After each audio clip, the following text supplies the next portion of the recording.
Okay, here's a fun little gun. This is a Colt Buntline Scout 22 Magnum. Now the Buntline Scout was made for the same years as the regular 22 Scout was, from 1957 to 1970.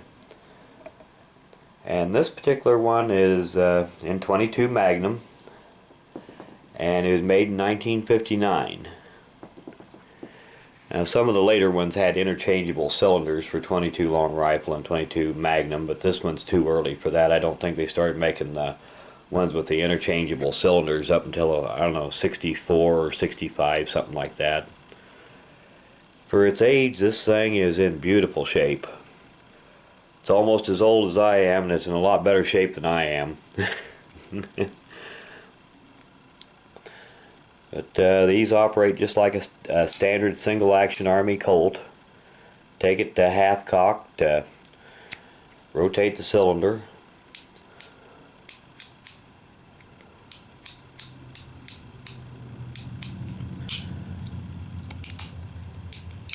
It's got the 4-stage hammer, 4 clicks. They always said that the 4 clicks spelled Colt. 1, 2, 3, and 4.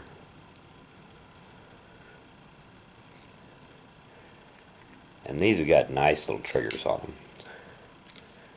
Just beautiful little guns.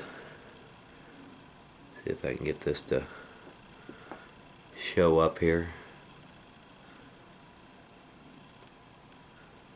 I don't know how well that shows up. The lighting is not the best in here.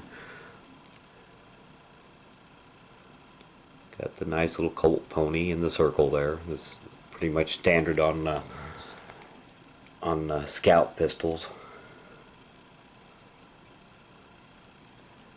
It's real nice little gun. Almost perfect shape. It's a fun little gun to shoot. Standard fixed sights, just like a regular full-size single-action Army. So we can get all of this stuff to show up here.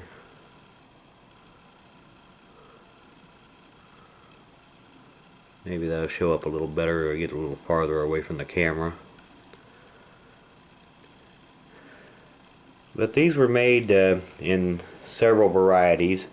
They were made both in 22 long rifle and 22 Magnum. And they were made in blue and nickel. Now the Scouts are a little different from the regular Colt single action Army in both that it's a little bit smaller, and instead of a steel frame they have an alloy frame. Now later guns that the 22s that Colt made in the 70s, the Peacemaker and the New Frontier 22, they had steel frames, and they were usually case colored steel frames. But the old Scouts, they had an alloy frame, and for their size they're pretty light. They handle good. Of course the Buntline is a little nose heavy. 9.5-inch barrel. And takes down just like a single action Army. Put it on half cock, open loading gate. And well, your usual single action Army had a push button here to remove your cylinder pin, and the Scouts have got a screw that you loosen to remove the pin.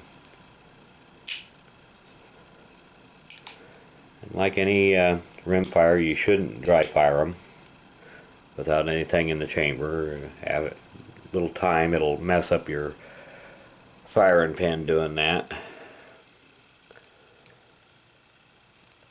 For its age, this is just a beautiful gun, and they shoot good. The majority of them, I believe, had the hard rubber grips with the little Colt emblem on them here. This one has nice wood grips, and I believe these are original to the gun. Some of them were made that way, some most weren't. and some of them were marked 22 Buntline and some of them weren't. I'm not that big of an expert on the Scout pistols, but I can tell you that they're a hell of a lot of fun to shoot, and they're getting harder to find all the time. Used to be when I was a kid, these things were all over the place. You go into a gun shop and they'd be new ones in there, they'd be used ones in there, and you just don't see them much anymore. They've disappeared into people's collections, and they make great shooters.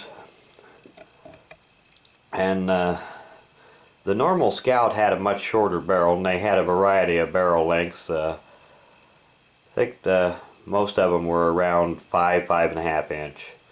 But some of them were a little longer than that, some a little shorter.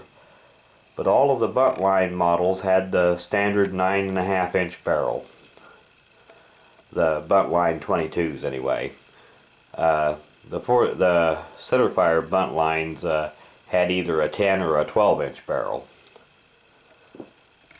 But anyway, I thought I'd get this one out here and make a little video with it. I hadn't made a video for a little while, and thought this one was a good one to show off here. And for the end of video shout out, I want to do a shout out for a guy, BillGoudy. And Bill does a lot of outdoor videos, especially fishing videos. And I'll put a link to his channel in the description of this video. You should go check it out when you've got time. He's got lots of good videos on there. Well, thanks for watching.